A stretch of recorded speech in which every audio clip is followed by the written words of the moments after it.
오늘 에베소 6장 1절부터 3절까지의 말씀을 통해서 옳은 일이라는 제목으로 함께 은혜를 나누겠습니다.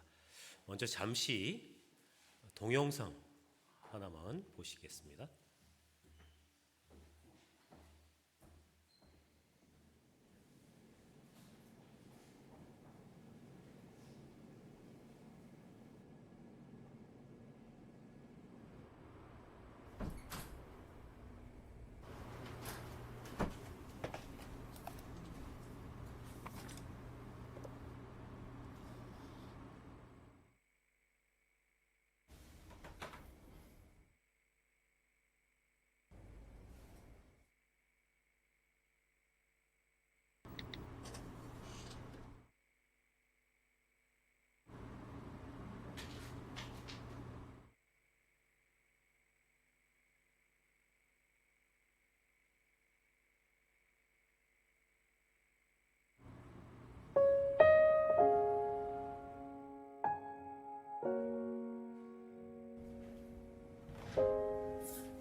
총선이 아빠 김용봉, 난 신앙철 아빠 신현기.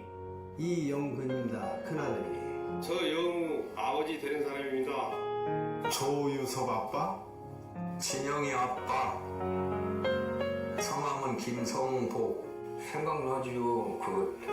아들, 딸만 낳다가 아들 가졌는데 이번에도 딸이 못해 갈까 했는데 네 엄마 아빠 동생한테 신경 써주고 고맙고 부모로서 이렇게 뭔가를 충분하게 해줘야 되는데 그런 것도 못 해주고 그래서 참 마음이 아픕니다. 아들이라는 것은 어느 누가 바꿀 수도 없는 것이고 크게 뭐 도와주지도 못했고 했는데 너들이 알아서 잘 커가지고. 계속 부족한 게 부모 마음 아닐까요? 죽는 순간까지 그런 제가 그런 마음으로 살고 있어요. 계속 부족한 거예요. 너무 엄하게 했던 게 그게 지금 미안해.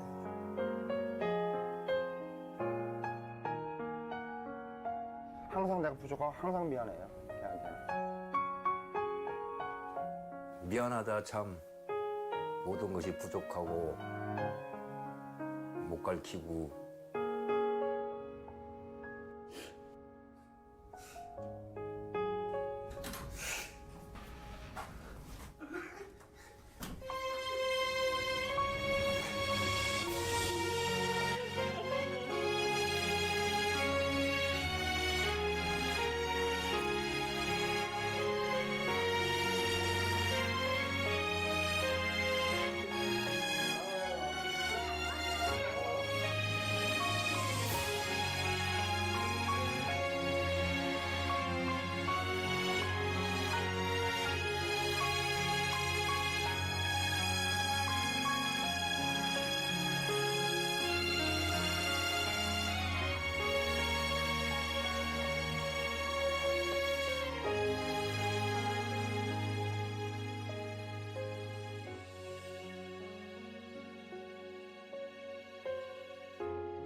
네, 또 울려드려 죄송합니다. 네, 제가 이 영상을 보면서 저도 저 질문에 답을 해보는데 답할 게 없었습니다. 부끄럽기도 하고 엄마 아버지에게 얼마나 내가 소홀했는가 라는 생각을 저절로 하게 되었습니다. 오늘 말씀은 우리에게 부모를 공경하는 것이 옳은 일이다, 옳은 일이다 말하고 있습니다. 여러분들이 오늘 말씀을 통해서 무엇이 하나님께서 원하시는 일인지를 더 깊이 묵상하고 생각하시는 귀한 시간 되시기를 주님의 이름으로 축원합니다. 어떤 교회 주일학교에서 10계명 외우기 시험을 봤대요. 그런데 초등학교 저학년 학생이 답안지에다가 이렇게 썼답니다. 10계명을 외워서 적다가 5계명에 내 부모를 공격하라 이렇게 썼답니다. 웃기는 얘기 같지만 실제로 많은 노인들이, 많은 부모들이 공격을 받고 있습니다. 한국의 보건복지부의 발표에 따르면 전국의 노인학대 건수가 2016년부터 2020년까지 매년 증가세를 보였다. 이렇게 얘기를 합니다. 그래서 2016년에 4,280건의 노인 학대 신고를 받았는데요. 2020년에는 6,259건으로 50%가 증가를 했다고 합니다. 지금도 아마 계속해서 노인 학대가 이루어지고 있겠죠. 그런데 더 놀라운 것은 그 노인 학대가 이루어지는 장소가 복지기관에서는 겨우 17%고요. 가정에서의 학대가 82.7%였다는 겁니다. 그래서 집에서 그 자녀가 부모를 학대하는 일이 대부분의 노인 학대에 일어나는 일이라 이렇게 얘기를 하는 거겠죠. 여러분들은 어떻습니까? 여러분들은 부모를 공경하고 있습니까? 아니면 부모를 공격하고 있습니까? 어느 사회건 자녀가 부모에게 순종하는 것, 그것은 가장 기본적인 덕목입니다. 그래서 모든 사회의 표준이 부모 공경을 기준으로 삼고 있죠. 서양 사상의 기초라고 한다면 스토아 철학과 헬라 철학이라고 이야기를 할 수 있는데요. 이 스토아 학파의 철학자들이 자녀가 부모에게 순종하는 것을 마땅하게 여겼고, 그리고 그것을 사물의 본성이다 이렇게 이야기를 했을 정도로 부모를 공경하는 일은 이 스토아 학파 철학자의 가장 근본이 되는 일이었습니다. 그리고 헬라의 이교 윤리학자들도 부모를 순종하는 것을 근본이라고 가르쳤습니다. 이렇게 서양 사상의 기초가 부모를 순종하는 것이었다는 거죠. 그런데 동양의 문화는 어떻겠습니까? 당연히 이보다 더 부모를 공경하는 일을 강조하죠. 공자 한 번쯤은 들어보셨을 텐데, 이 공자가 강조한 것 중에 하나가 바로 이 부모에 대한 효도였습니다. 그래서 삼강오륜이라는 게 있죠. 혹시 들어보셨나요? 삼강오륜이 뭐냐면 유교의 도덕 사상의 기본이 되는 3가지 강령 그리고 5가지 일륜, 이것을 합쳐가지고 삼강오륜이라고 얘기합니다. 그래서 이 삼강이라는 두 번째가 뭐냐면 부위자강이라는 것인데요. 어버이와 자녀 사이에서 마땅히 행해야 할 도리라는 제목입니다. 그래서 동양 철학에서도 이 부모를 공경하는 일이 아주 중요한 근본 중에 하나다라고 이야기를 했다는 거죠. 그래서 낳아주시고 길러주신 부모에게 순종하고 또 그 부모를 공경하는 것, 이것이 동서양 고금을 막론하고 가장 기본이 되는 인간의 본성, 도덕적인 도리라는 것을 우리가 확인을 하게 되는 것입니다. 그런데 이 기본적인 도리가 왜 무너지고 있을까요? 오늘날 이 고령화 사회가 되면서 여러 가지 사회적인 문제가 생기고 있기 때문일 것 같습니다. 경제와 의료 기술이 계속해서 발전을 하고 있고 또 영양 상태가 계속해서 좋아집니다. 그러다 보니까 사회적인 기대 수명도 굉장히 많이 높아지고 있죠. 그런데 그렇게 사람이 오래 살다 보니까 노인들에 대한 사회적인 부담이 점점 커지게 되었습니다.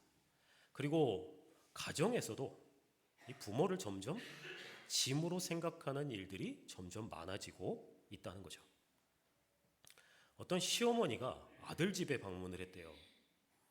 그러다가 우연히 아들 방 앞을 지나가고 있었는데 아들과 며느리가 대화를 하는 것을 우연치 않게 듣게 되었습니다. 며느리가 아들에게 이렇게 물었대요. 자기야, 이 세상에서 누가 제일 좋아? 그랬더니 이 아들이 그야 물론 당신이지. 당신은 나에게 영원한 1번이야. 그랬더니 또 며느리가 이렇게 물어봤답니다. 그럼 그 다음은? 그야 물론 멋진 우리 아들이지. 그럼 3번째는 누구야? 그야 우리 예쁜 딸이지. 그럼 4번째는 누군데? 그야 당신을 낳아준 장모님이지. 그럼 5번째는 누구야? 그건 우리 집에서 키우는 강아지. 그럼 6번째는 그건 우리 엄마? 이렇게 이야기를 했답니다. 이 이야기를 시어머니가 기가 막혀서 듣고 밤새도록 밤을 설쳤어요. 그리고 새벽에 일어나셔서 집을 나가면서 냉장고에 이런 메모를 붙이고 갔다고 합니다. 아들과 1번 보아라. 6번 간다. 5번 끼고 잘 먹고 잘 살아라. 여러분들에게 부모님은 몇 번인지 한번 생각해 보십시오. 어쩌면 여러분들도 6번, 7번, 8번이 되어 있지는 않은지. 오늘 말씀을 통해서 부모님의 번호가 앞으로 당겨지는 놀라운 은혜가 있기를 주님의 이름으로 축원합니다. 아멘입니까? 아멘입니까? 네, 아멘이 시원치가 않습니다. 오늘 본문 1절은 자녀들아 주 안에서 너희 부모에게 순종하라 이것이 옳으니라 이렇게 우리에게 말씀을 시작하고 있습니다. 이 자리에 있는 모든 사람들에게 주신 하나님의 말씀이 바로 이겁니다. 본문을 헬라어 성경으로 직역을 해서 조금 풀어서 얘기를 해보면 너희 부모에게 순종하라 왜냐하면 이것이 옳기 때문이다 라는 의미가 있습니다. 성경은 부모를 순종하는 일이 옳은 일이라고 우리에게 권면을 해주고 있다는 거죠. 그래서 바울은 2절에서 이 자녀의 순종을 강조하기 위해서 구약 성경을 인용을 하고 있어요. 그 말씀이 뭐냐면 출애굽기 20장의 10계명의 5계명을 인용을 하고 있는 것입니다. 우리가 흔히 10계명을 둘로 나눠서 구분을 해요. 하나님과 사람과의 관계 속에서 지켜야 할 계명, 그리고 사람들 사이에서 지켜야 할 계명으로 나눠서 구분을 합니다. 그래서 보통은 1계명에서 4계명까지가 하나님과의 관계 속에서 지켜야 할 계명이라고 얘기를 하고 5계명부터 10계명까지의 말씀이 사람들 사이에서 인간관계에서 지켜야 할 계명이라고 많이들 이야기를 하죠. 그런데 유대인들은 조금 다르게 생각했습니다. 율법이 돌판 2개에 새겨져 있었단 말이에요. 그래서 한 돌판에 5개의 계명이 새겨져 있을 거라고 생각을 했고, 그래서 한 돌판에 5계명이 하나님과의 관계 속에서 지켜야 할 계명이고 나머지 5계명이 사람과의 관계 속에서 지켜야 할 계명이라고 생각을 했다는 겁니다. 이렇게 구분하는 것이 무슨 의미가 있을까요? 이 부모라는 것은 우리에게 하나님이 어떤 분이신지를 보여주는 존재입니다. 우리는 부모님을 통해서 하나님이 어떤 분이신지를 확실하진 않지만 어렴풋하게나마 배우게 되죠. 그래서 자녀들은 눈에 보이는 그 부모에게 순종하는 법을 계속 배움으로써 보이지 않는 하나님 아버지, 우리의 영적인 아버지께 순종하는 법을 배우게 됩니다. 그래서 하나님은 부모를 통해서 우리가 이 땅에 태어나게 하셨고 그 부모를 통하여 하나님이 어떤 분이시고 어떻게 우리를 다스리시며 그 하나님의 권위가 어떤 것인지를 배우게 하셨습니다. 그래서 부모라는 존재는 그 하나님의 권위를 나타내고 또 하나님의 사랑을 전달해주는 아주 귀한 통로라는 것이죠. 그래서 그 부모라는 존재는 매우 중요하고 귀한 존재입니다. 그래서 부모를 대하는 태도가 어떠해야 하느냐? 공경이라고 우리에게 이야기를 하고 있습니다. 이 구약에 나오는 공경이라는 단어가 히브리어로 카베트라는 단어인데요. 그 의미가 뭐냐면 무겁다, 무겁게 여기다, 존중하다 이런 의미가 담겨져 있습니다. 그래서 부모를 어떻게 하라는 얘기냐면 부모를 아주 존중해라. 부모의 말과 부모의 명령을 무겁게 여겨라 라는 의미가 담겨져 있다는 겁니다. 그런데 이 공경하라라는 이 단어가 명령형으로 쓰인 것이 성경에 5번 나와요. 겨우 5번 나옵니다. 그런데 그 2번이 언제 나오느냐? 출애굽기와 신명기에 나오는 10계명, 5계명에 나옵니다. 그래서 부모를 공경해라 할 때 2번이 쓰였다는 거죠. 그럼 3번, 나머지 3번은 언제 쓰였느냐? 잠언과 이사야, 시편에 단 한 번씩 나오는데요. 이 3번이 동일하게 어떻게 쓰이냐? 여호와를 공경하라라고 쓰이고 있습니다. 그러면 이 공경하라라는 이 명령이 하나님 아버지 그리고 부모에게만 사용이 됐다는 얘기로 결론이 나는 거죠. 이게 무슨 의미냐? 성경이 하나님과 부모님을 동일한 레벨로 놓고 있다는 의미가 된다는 겁니다. 그래서 레위기 19장 3절에 우리에게 어떻게 이야기를 하느냐? 너희 각 사람은 부모를 경외하고 나의 안식일을 지켜라 이렇게 얘기합니다. 이게 무슨 의미냐? 하나님의 원하시는 안식일을 지키는 것과 같이 부모를 공경하라고 이야기를 하고 있다는 겁니다. 그래서 부모를 공경하는 것이 하나님을 공경하는 것과 같은 것이다 이렇게 말씀을 하고 있다는 거죠. 보통 성경에서 경외라는 단어가 누구에게 쓰이느냐? 우리가 잘 아는 것처럼 하나님을 향해서 경외라는 단어를 대부분 쓰고 있어요. 그런데 하나님을 향한 존경하는 마음, 그 두려워하는 마음을 가지고 경외하는 것처럼 부모에게도 경외하라고 우리에게 말씀을 해주고 있다는 겁니다. 그래서 경외해야 할 대상이 하나님만이 아니라 부모님도 경외의 대상이다 이렇게 얘기하는 거예요. 이게 어떤 의미입니까? 다시 얘기하지만 하나님과 부모가 동등한 위치, 그 지위 속에 있다는 것을 성경이 우리에게 알려주고 있다는 겁니다. 그래서 부모 공경이 하나님을 경외하는 것과 직결이 되어 있다는 이야기를 우리에게 해주는 거죠. 그래서 부모를 경외하지 않고 부모를 공경하지 않고 하나님을 경외한다, 하나님을 경외한다 라고 생각하는 것은 있을 수 없는 일이고 하나님을 경외하는 것과 같이 부모를 경외하지 않는다면 그것은 너무나 큰 죄라고 성경은 우리에게 이야기를 하고 있는 겁니다. 그래서 신명기 21장 18절부터 21절은 우리에게 이렇게 얘기해요. 완악하고 패역하여 부모의 말을 순종하지 아니하고 징계하여도 순종하지 아니하거든 돌로 쳐서 죽여라. 참 무서운 이야기죠. 그만큼 부모를 공경하는 것 이것이 중요하다는 거예요. 왜요? 부모를 공경하지 않는 자가 어찌 하나님을 공경하겠습니까? 그래서 부모를 공경하지 않으면 그것은 죽을 죄다. 이렇게까지 말씀을 하고 있다는 겁니다. 그래서 부모를 공경하는 것이 가정을 세우시고 세상을 섭리하시는 그 하나님의 귀한 뜻이고 부모를 공경하는 것은 그 하나님의 뜻을 따르는 행동이라는 것을 우리에게 강조해서 설명을 해주고 있는 것입니다. 그래서 하나님은 그렇게 가정을 세우시고 부모를 생명의 통로로 사용하셔서 자녀를 주셨어요.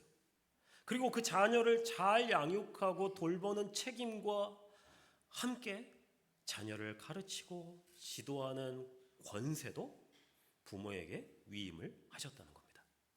그래서 하나님은 이스라엘 온 회중에게 너희 부모를 공경해라, 너희 부모를 경외하라, 이렇게 말씀을 하고 있습니다. 그래서 가정이라는 그 공동체가 존재하는 한 자녀들이 부모에게 순종하고 부모를 공경하는 일은 하나님의 뜻이라는 것, 그것을 우리에게 말씀해주고 있다는 거죠. 그래서 이 말씀이 우리에게 무겁게 다가와야 합니다.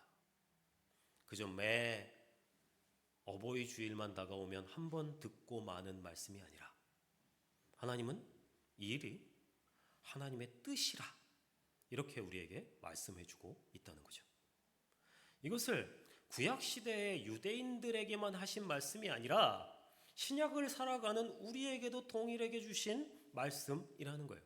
이 말씀에 더욱더 우리가 순종하면서 우리 부모님들을 공경하고 우리 부모를 경외하는 하나님의 사람들 되므로 주께 칭찬을 받기에 합당한 여러분들 되시기를 주님의 이름으로 축원합니다.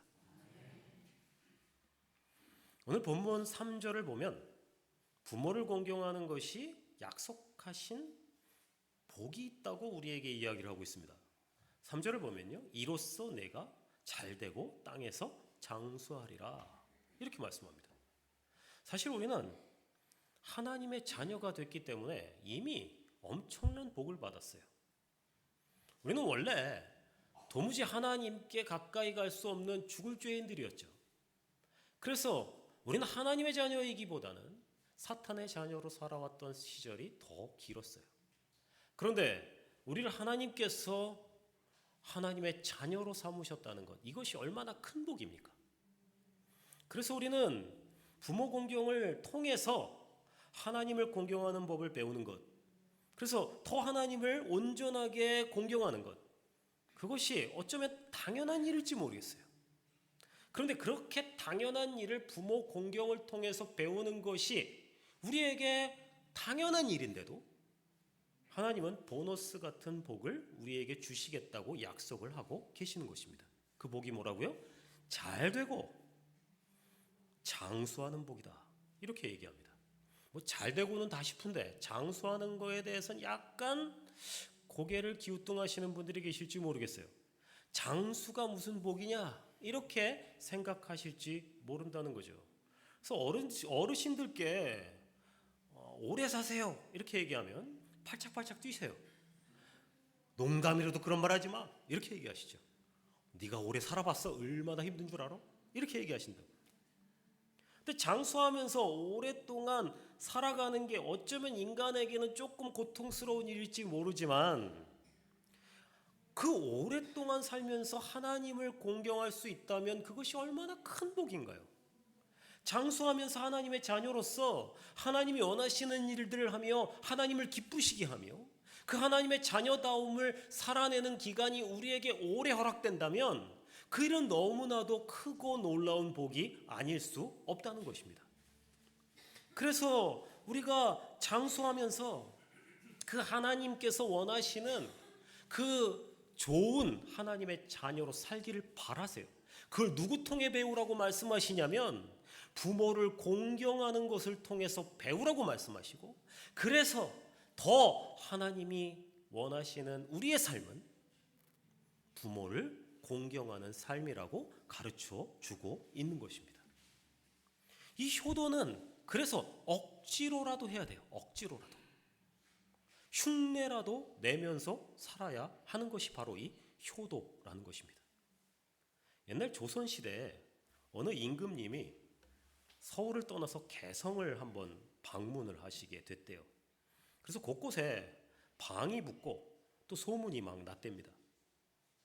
그런데 오랫동안 병상에 누워있던 나이 많은 노모가 한 분 계셨는데 그 노모가 이 왕이 개성에 오신다는 소식을 듣게 됐어요. 그래서 아들에게 부탁을 했답니다.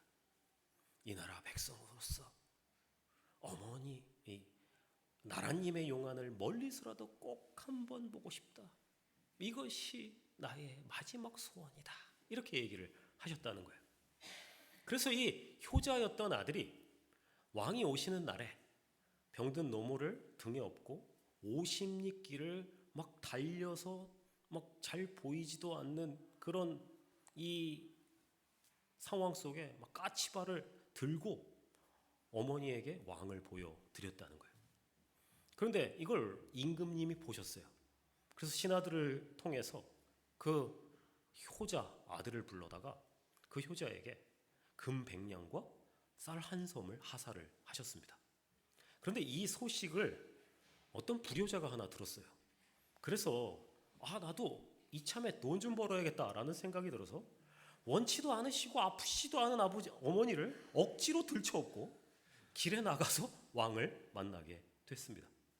그랬더니 또 역시나 왕이 그를 불러서 금 100냥을 하사를 했다는 거예요. 그랬더니 이제 신하들이 난리가 났어요. 그래서 신하들이 임금님께 찾아가서 임금님, 사실은 저놈은 불효자로 소문이 난 놈이라고 합니다. 돈이 탐이 나서 한 짓이니 벌을 줘야 합니다. 이렇게 얘기를 했다는 거예요. 그랬더니 임금님이 이런 말씀을 하셨대요. 효도는 흉내만 내도 좋은 것이니라. 그리하여 저에게도 상을 내리니라. 이렇게 얘기를 했다는 거죠. 결국 이 사람이 뒤에 뉘우치게 됐고 진짜 효자가 됐다는 전설 따라 삼천리 이야기가 있습니다. 이렇게 효도는 억지로 해도 좋은 거라는 얘기예요. 억지로 해도 좋은 게 참 많아요. 운동, 저축, 헌금, 전도, 기도 다 억지로 해도 좋은 것입니다. 그런데 또 하나 추가해야 된다는 거죠. 효도.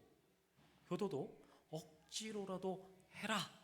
이렇게 우리에게 말씀을 하고 있다는 얘기입니다. 여러분들이 기억하는 그 어머니, 아버지의 모습은 어떤 것입니까?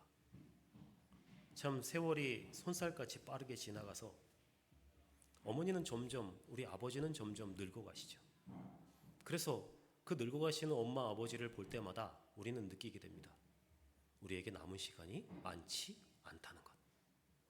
엄마, 아버지를 정말로 효도할 시간이 우리에겐 얼마 남지 않았습니다. 그래서 때를 놓치면 아무리 후회해도 소용이 없다는 사실을 기억해야 됩니다.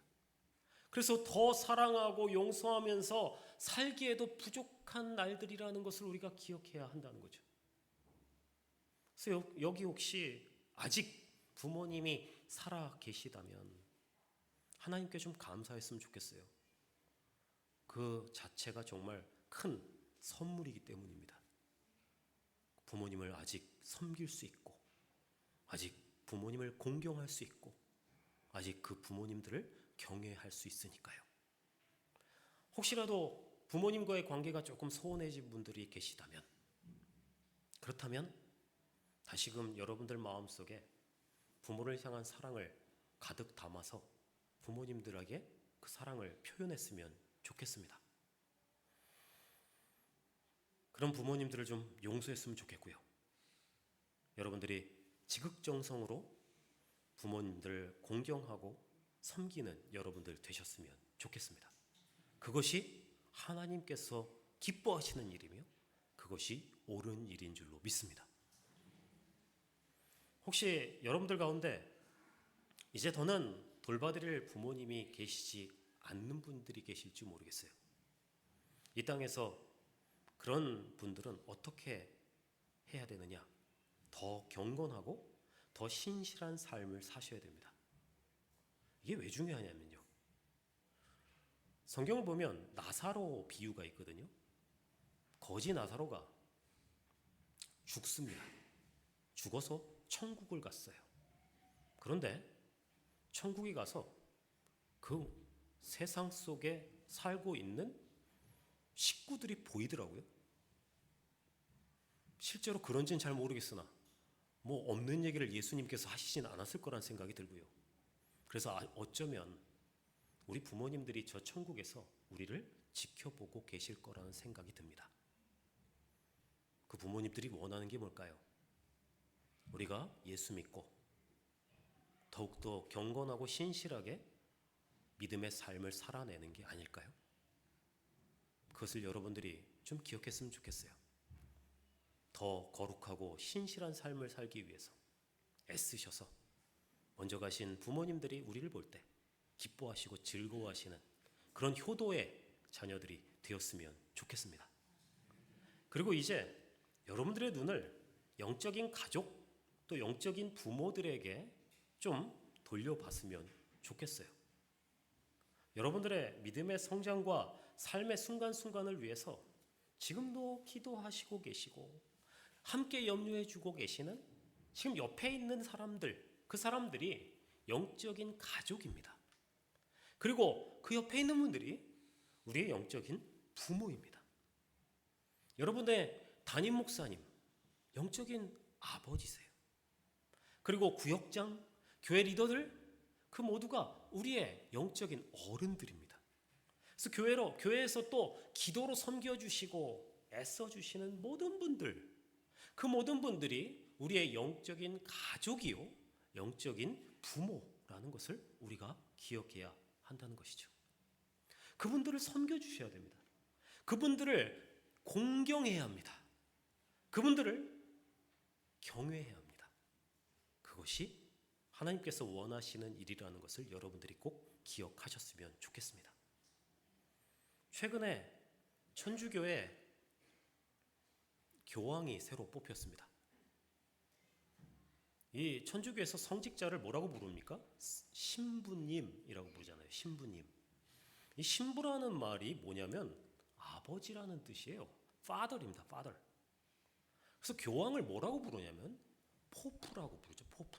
이 포프라는 말이 어디서 온 말이냐면 파파에서 온 말입니다. 아빠라는 말에서 온 말이에요. 그래서 천주교를 잘 보면요, 신부님이 뭐 이랬다 저랬다 뭐 문제가 생겼다 뭐 이런 일들이 거의 없어요. 왜 그럴까요? 아버지처럼 섬기기 때문에. 근데 교회는 목사가 뭐 잘못했다 이랬다 저랬다 뭐 이런 이야기가 뉴스만 틀면 나옵니다. 왜 그럴까요? 우리가 목사님을 아버지로 섬기지 않았으니까. 아버지로 온전히 공경해드리지 못했으니까. 아버지로 온전히 경외하지 못했으니까. 그래서 여러분, 교회 어른들을 정말 영적인 부모고 영적인 가족이라고 여기시고 그들을 품고 기도하는 일을 멈추지 않으셨으면 좋겠습니다. 그래서 더 우리의 믿음의 어른들을 공경함으로 모든 교회가 더 온전해지고 함께 하나님의 사람들로 변해져 가는 귀한 놀라운 역사가 일어나기를 바랍니다. 오늘 말씀 매번 들었던 이야기일 수 있고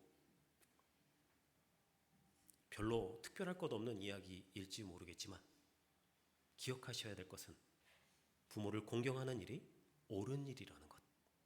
그것을 하나님께서는 기뻐하신다는 것.